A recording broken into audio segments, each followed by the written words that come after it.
Bonjour à tous et bienvenue pour cette nouvelle vidéo. Nous allons étudier l'histoire du Yéti ou l'abominable homme des neiges. Il s'agit d'une créature mythique appartenant au folklore de l'Himalaya et qui a captivé l'imagination de nombreux aventuriers et ce depuis des siècles.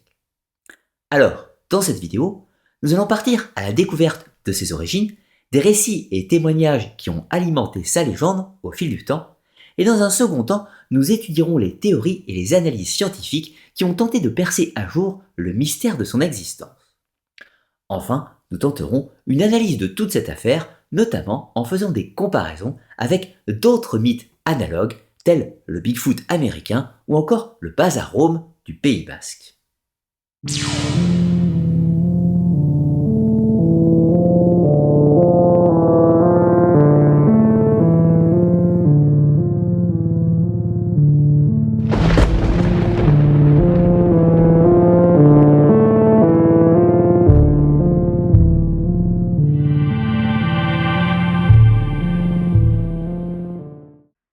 Le mythe du Yéti puise ses origines dans le folklore du Népal et du Tibet, soit dans les montagnes enneigées de l'Himalaya. C'est en raison de cela que cette créature va se trouver affublée du titre d'abominable homme des neiges, un nom qui n'est d'ailleurs pas le fait des locaux. Il lui sera donné par l'explorateur britannique Charles Howard Bury dans son livre À la conquête du mont Everest en 1923.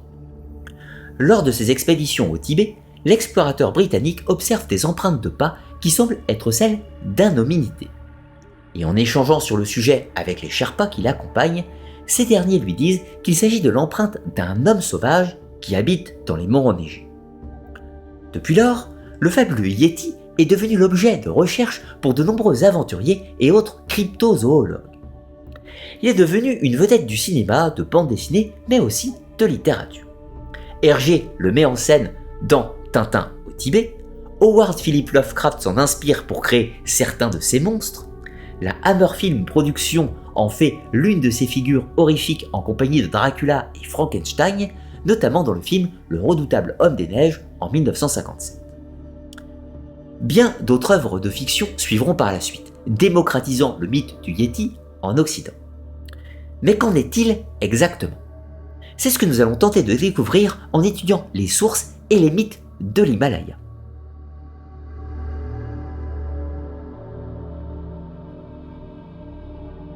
Le mythe du Yéti sera mentionné pour la première fois dans le Ramayana, un texte mythologique de l'Inde datant approximativement du IVe siècle avant notre ère. Bien sûr, ce n'est pas le terme Yéti qui est employé, mais Métèh, qui peut se traduire par homme sauvage. Le principal problème avec la légende du Yéti, c'est que même si le mythe est bien implanté et encore très vivace dans l'Himalaya, les références textuelles au Yéti restent maigres. La plupart des éléments sont issus de la tradition orale. Alors, dans les légendes populaires du Népal, le Yéti est souvent appelé le Rakshas, ce qui veut dire démon.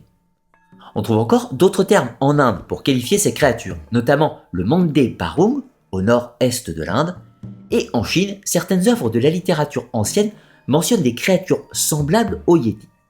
Par exemple, le Shan Ranjing, le classique des montagnes et des mers, un ouvrage datant de l'époque des royaumes combattants, entre le 5e et le 3e siècle avant notre ère, mentionne des êtres sauvages, les Yé-Ren, vivant dans les montagnes. Enfin, au Tibet, il existe plusieurs termes en plus de Yéti pour désigner ces créatures, notamment le Migoy, qui signifie homme sauvage, terme repris par Lovecraft, ou encore Métèh, qui signifie homme-ours. On trouve encore le Kangmi, qui se traduit par homme des neiges, ou encore Jobran, le mangeur d'hommes. Tous ces noms sont utilisés dans les traditions populaires tibétaines. Dans le livre des morts tibétains, le Bardo Todol, il n'y a aucune mention faite au Yéti. Cependant, le texte mentionne brièvement des êtres célestes et des démons qui vivraient dans les montagnes tibétaines. On peut y voir une allusion indirecte à l'abominable homme des neiges. Dans tous les cas, c'est la tradition orale qui nous offre le plus d'informations, et ce, pour deux raisons. En premier lieu, les mythes sont anciens et sont passés de génération en génération, laissant une trace indélébile dans le folklore himalayen. Deuxièmement, une bonne part de la population locale croit encore à l'existence réelle du Yéti, et, de fait, entretient la légende. Mais alors, que nous disent ces histoires?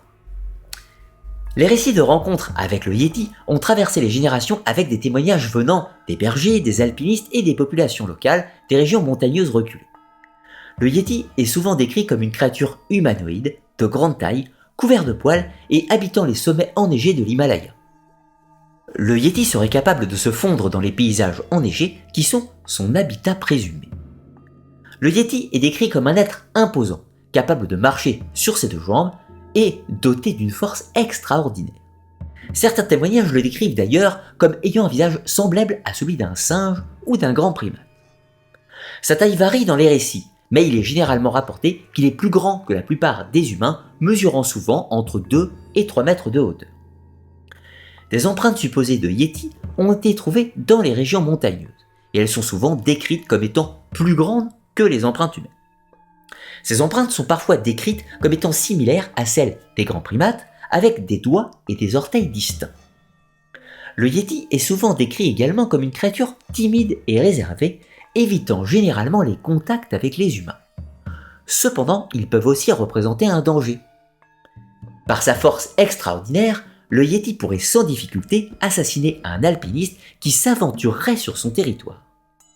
Et dans une portée plus religieuse, le Yéti est parfois assimilé à un esprit de la nature qui veille sur les lieux sacrés et qui doivent rester inviolables, notamment le mont Kailash, sacré pour les bouddhistes et les hindouistes. Mais au-delà des récits, la question est de savoir si la créature existe vraiment ou s'il s'agit de simples mythes allégoriques et symboliques. C'est ce que nous allons tenter de voir en présentant les différents témoignages de ceux qui auraient croisé sa route.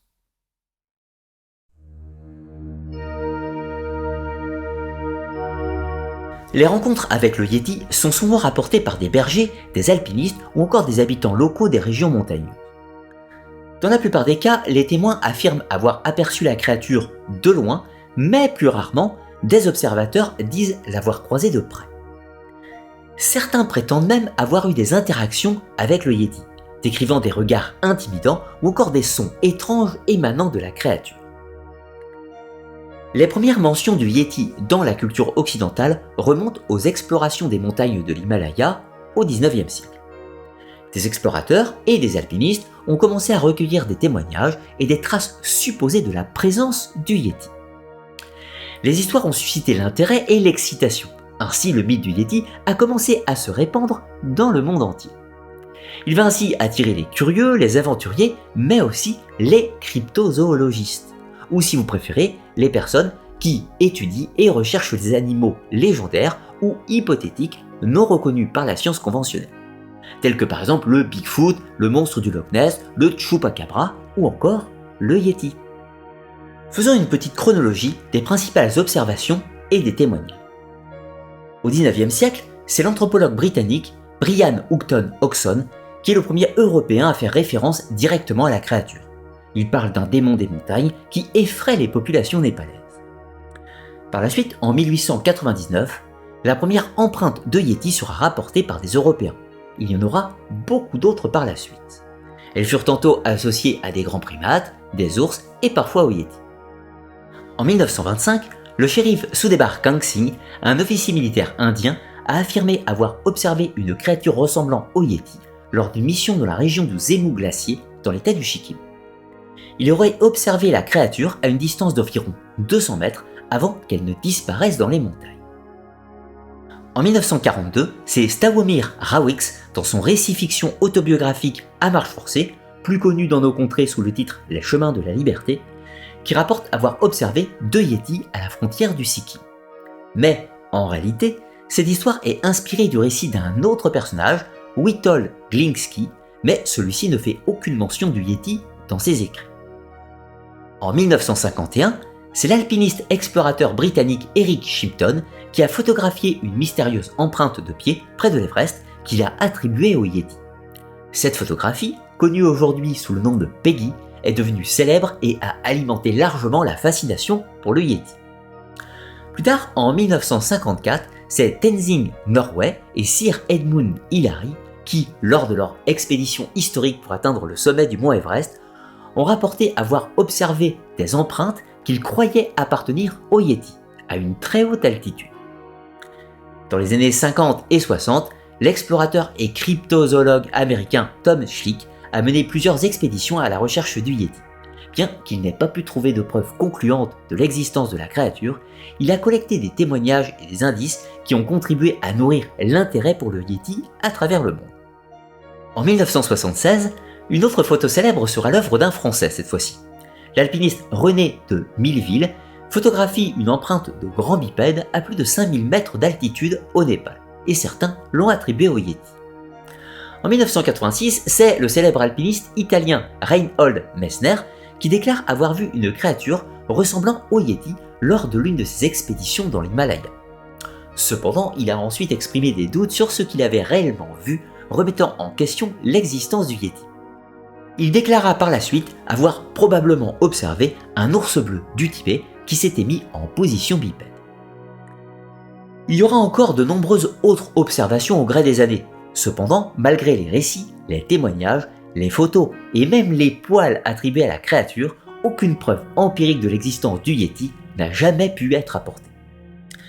Alors voyons justement le constat actuel des recherches scientifiques et les différentes hypothèses qui sont proposées pour élucider cette affaire.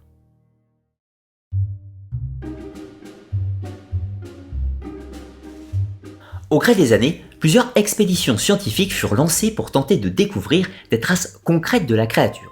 Mais jusqu'à présent, les résultats sont plus que mitigés. Voyons déjà quelles sont les principales difficultés. Au niveau des clichés, la plupart sont flous ou de très mauvaise qualité. De fait, ils sont difficilement interprétables et amènent plus de questions que de réponses.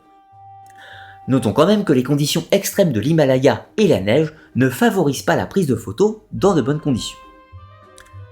Au niveau des empreintes, les résultats sont tout aussi ambigus, certaines pouvant être attribuées à des animaux connus de la région, tels que des ours ou des yaks. Il n'y a de fait aucune certitude à ce stade, certaines photos posent de vraies questions, mais cela n'est pas suffisant pour établir la preuve de l'existence du Yéti. Ensuite, plusieurs éléments organiques, comme des poils, furent attribués au Yéti. Malheureusement, là encore, c'est loin d'être une preuve favorable à son existence. Les analyses d'ADN ont souvent démontré qu'il s'agissait de poils de chèvre des montagnes ou d'ours. De plus, il n'est pas rare que certains monastères bouddhistes confectionnent des faux scalps de Yéti dans le cadre de rites folkloriques, et au gré du temps, certains ont cru que c'était de véritables vestiges du Yéti. Cependant, là encore, les analyses ADN ont montré qu'il s'agissait de poils de chèvre cousus par les moines. Autre sujet d'étude, les prétendus restes momifiés du Yéti, eh bien, comme pour les autres sujets, aucune donnée n'a permis de valider leur authenticité. Les quelques éléments d'étude trouvés dans des monastères bouddhistes se sont révélés être des vestiges humains. Alors, comme vous le voyez, les quelques éléments en faveur de l'existence réelle du Yéti sont extrêmement fragiles, et bien sûr, soyons prudents. L'impossibilité de prouver l'inexistence de quelque chose n'est pas la preuve de son inexistence. Alors faisons le bilan des recherches actuelles. Le consensus scientifique conclut que l'existence du Yéti est très improbable, et ce, pour plusieurs raisons. L'absence de corps ou de vestiges organiques du Yéti, pas plus que de traces alimentaires ou d'habitat. Les prétendues observations sont relativement rares malgré le grand nombre de personnes qui s'intéressent au sujet et qui arpentent l'Himalaya. Le deuxième point concerne l'effectif de population hypothétique de Yéti. Pour qu'une espèce soit viable dans la durée, il faudrait un minimum de 200 à 300 individus, ce qui augmenterait de facto considérablement la probabilité de rencontre avec l'homme. Vient ensuite le problème des témoignages. Ces derniers, même s'ils sont de bonne foi, peuvent être sujets à des erreurs de perception ou à des interprétations erronées. Certains sont confus et mêlés des éléments mythiques, et on peut donc supposer que la psyché humaine joue un rôle, et de fait une personne peut se convaincre d'avoir vu un Yéti en lieu et place d'une autre créature. Il ne s'agit pas de tout jeter en bloc, mais simplement d'être prudent. Les témoignages doivent pouvoir être croisés avec des éléments matériels pour constituer une preuve. Le dernier point concerne le nombre de canulars qui polluent la recherche. Le Yéti, comme le monstre du Loch Ness ou le Dogman, est un mythe fascinant. Et cela pousse certaines personnes à créer de fausses preuves dans des buts divers. Simple canular, profit financier, pour le tourisme ou encore pour tenter de prouver son existence frauduleusement. Malgré ce constat, qui ne plaide pas en faveur du Yéti, il existe encore de nombreux cryptozoologues qui étudient la question et proposent des hypothèses sur la véritable nature de la créature et tentent d'apporter des preuves. Alors voyons quelques-unes de ces hypothèses. L'une des plus répandues consiste à dire que le Yéti serait tout simplement un grand singe, une espèce disparue, le Gigantopithèque. Ce grand primate vivait en Asie de l'Est et certains cryptozoologues pensent qu'il aurait pu survivre dans les régions himalayennes, donnant naissance au mythe du Yéti. Une autre version de cette même hypothèse ne prétend pas à la survivance de ce grand singe, mais propose seulement que des fossiles du Gigantopithèque auraient pu être retrouvés par les populations himalayennes qui lui auraient donné le nom de Yéti. La deuxième hypothèse classique avance que le Yéti serait en fait un ours tibétain. Les témoignages d'un grand animal bipède pourraient s'expliquer par la capacité de l'ours à se mettre debout quelques instants. De plus, l'association d'un ours avec un homme sauvage ne serait pas un cas spécifique à l'Himalaya. On trouve un mythe équivalent dans les Pyrénées françaises. Enfin, la troisième grande hypothèse fait du Yéti un hominidé, cousin d'Homo sapiens, soit de nous-mêmes. Pour certains chercheurs, les Yétis seraient en fait des hommes de Néandertal survivants. Cependant, cette théorie souffre de plusieurs faiblesses, notamment l'absence de fourrure pour les Néandertaliens et les conditions de vie extrêmes de l'Himalaya. De ce fait, d'autres chercheurs attribuent le mythe du Yéti à une autre espèce hominidée, hypothétiquement baptisée du nom de Homme pongoïde. Notons quand même que l'existence de cette espèce n'est à ce jour pas démontrée sur le plan scientifique. Elle appartient donc elle aussi à la grande famille des cryptides. D'ailleurs, cette dernière hypothèse ne résout donc en rien la problématique du Yéti. Il s'agit juste d'un changement de nom. Cependant, elle ouvre la porte à une autre réflexion, à savoir le mythe archétypal de l'homme sauvage que nous allons étudier dans la dernière partie de cette vidéo.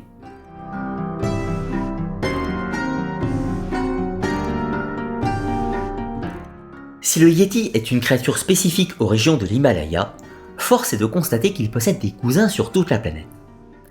Mais avant de les présenter, revenons quelques instants sur la légende de l'abominable homme des neiges. Tout d'abord, rappelons que Yéti n'est pas le seul terme pour désigner cette créature. On utilise encore Megoi, Mété ou encore Kangmi, qui veulent respectivement dire homme sauvage, homme ours ou homme des neiges. Il y a toujours homme dans ces termes. Du coup, le Yéti est présenté comme un cousin éloigné, un être qui est à demi humain. On peut y voir plusieurs lectures. Demi-humain peut vouloir dire mi-homme, mi-animal, ou mi-homme, mi-démon. Là, nous avançons sur un sentier intéressant. Bien au-delà de savoir si le Yéti existe réellement ou non, le cœur de la légende est basé sur le mythe archétypal de l'homme sauvage. Et ce dernier se retrouve dans toutes les régions du monde sous des noms divers. Voyons quelques exemples.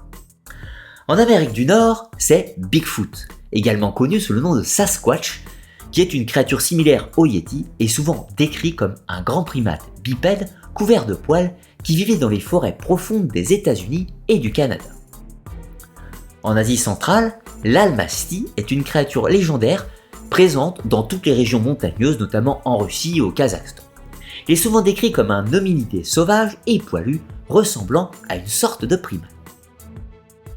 En Australie, nous trouvons le mythe du Yowie, qui est souvent décrit comme une créature similaire au Yéti, une sorte de grand homme sauvage couvert de poils. Les récits sur le Yowie proviennent principalement des régions reculées et forestières du pays. Au Brésil et en Bolivie, c'est le Mapinguari, une créature légendaire qui hante la forêt amazonienne.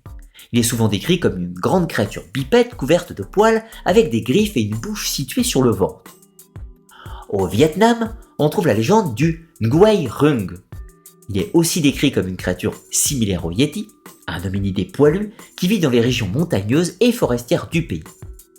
Enfin, pour citer un dernier exemple, en France, dans les Pyrénées, nous avons le Bazarone, qui est décrit comme un être sauvage et poilu qui vit dans les montagnes ou les grottes. Il est généralement bienveillant envers les humains, mais il peut aussi être farouche et se montrer hostile si on lui manque de respect. Le Bazarone fait partie intégrante du folklore basque et est considéré comme un gardien protecteur des forêts et des animaux. Sur le plan symbolique, il représente l'ancien monde païen qui se retire loin du monde face à l'avènement du christianisme. Je ferai prochainement une vidéo spécifique sur la mythologie des Basques et nous aurons à reparler de ce personnage. Pour revenir à notre sujet principal, que nous disent toutes ces histoires? Si l'on fait une analyse sur le plan de la cryptozoologie, on pourrait conclure que tous ces mythes nous amènent à penser qu'il existe une espèce d'hominidé inconnue. Selon cette approche, il serait possible que ces diverses créatures légendaires soient des descendants d'espèces humaines préhistoriques qui auraient survécu jusqu'à nos jours dans des zones isolées, montagnes, forêts ou déserts. Sur le plan de la science conventionnelle, les récits concernant ces diverses créatures seraient toutes basés sur des interprétations erronées ou des méprises. Il est vrai que dans des environnements reculés et peu explorés, il est possible que des observations visuelles aient été mal interprétées, donnant ainsi naissance à des récits de rencontres avec des créatures légendaires. Tout ça stimulé par l'inconscient collectif et les mythes. Des animaux sauvages tels que les ours, les grands singes ou les félins pourraient être à l'origine de ce type d'observation.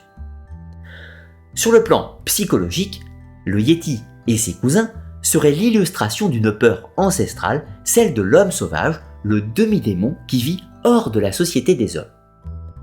C'est un thème récurrent qui se retrouve à toute époque et dans toutes les sociétés. L'archétype de l'homme sauvage est la peur irrationnelle de celui qui est en marge de la civilisation, celui qui ne respecte pas les codes. Ces récits peuvent servir de moyen d'expression de nos peurs, de nos fascinations pour l'inconnu et de notre besoin de donner un sens au monde qui nous entoure. Autrefois, dans le folklore chrétien, les hommes sauvages, connus sous des noms divers, représentaient les anciens dieux du paganisme qui avaient refusé l'avènement du christianisme. Ils représentaient les anciennes forces de la nature cachées loin du monde. Dans les folklores hindous et bouddhistes, la symbolique se présente de façon légèrement différente, mais l'archétype revient au même. Le Yéti est un homme-démon des montagnes qui vit en marge de la société. Sur le plan mythique, c'est l'illustration des forces primitives de la nature et des esprits qui y règnent. Le Yéti est celui qui habite dans les forêts profondes, sur les montagnes enneigées, c'est un être à demi divin ou à demi démon. Il possède des pouvoirs inconnus, une sagesse ancienne. Et sur le plan de la mystique, le Yéti n'a en réalité pas besoin d'avoir un corps fait de chair et de sang pour veiller jalousement sur les sanctuaires inaccessibles de l'Himalaya. Celui qui arpente les chemins des sommets blancs entre sur son territoire, et bien qu'invisible, le Yéti protège ou punit suivant sa seule volonté. Nous voici arrivés à la fin de ce voyage en compagnie du Yéti, et j'espère que cette vidéo vous aura plu, et si tel est le cas, pensez à liker, partager et commenter la vidéo. Notez-moi notamment en commentaire les autres cryptides ou autres créatures mythiques que vous aimeriez me voir présenter dans de prochaines émissions. Pensez aussi d'ailleurs à vous abonner à la chaîne si ce n'est pas encore le cas pour être notifié des prochaines vidéos à venir. Et pour ceux qui le souhaitent, vous pouvez me soutenir sur Tipeee, un site de financement participatif qui me permet de continuer à vous produire des émissions sur YouTube. En contrepartie, cela vous donne accès aux émissions privées de l'Académia. Dans tous les cas, moi je vous dis à très bientôt pour une nouvelle émission de mythologie, d'histoire, de religion, de théologie, de symbolisme, de sciences occultes ou d'ésotérisme sur la chaîne la semaine prochaine. En attendant, portez-vous bien et à très bientôt.